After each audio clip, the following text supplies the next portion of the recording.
Il est tout à fait possible de vous demander si deux droites du plan possèdent une intersection ou non. Alors par exemple, ici j'ai pris la droite dy égale moins 4x plus 1 et la droite d' y égale 2x moins 5.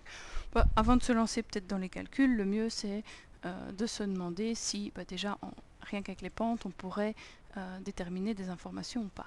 Alors, on sait que d est parallèle à d' si la pente de d est égale ou est égale à la pente de d'.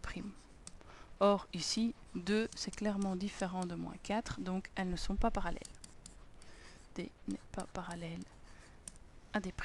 Si deux droites du plan ne sont pas parallèles, a priori, elles possèdent une intersection. Maintenant, savoir si les deux droites sont juste, entre guillemets, séquentes ou perpendiculaires, là, on peut regarder si le produit de la pente de d avec la pente de d' est égal à moins 1. Voilà. 2 fois moins 4, ça fait moins 8. Donc d n'est pas non plus perpendiculaire à d'.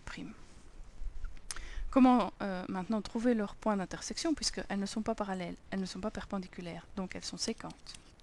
D et d' sont séquentes. Bien, il s'agit donc de calculer leur intersection.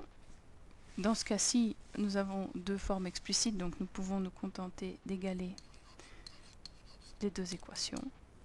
Ça revient à dire donc moins 4x plus 1 doit être égal à 2x moins 5. Nous avons une équation du premier degré. Moins 6x est égal à moins 6. Autrement dit, x est égal à 1.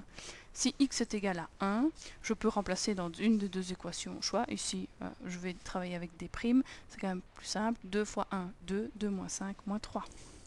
Donc, et y est égal à 2 fois 1 moins 5, c'est-à-dire moins 3. Les droites sont séquentes au point de coordonnées 1, moins 3.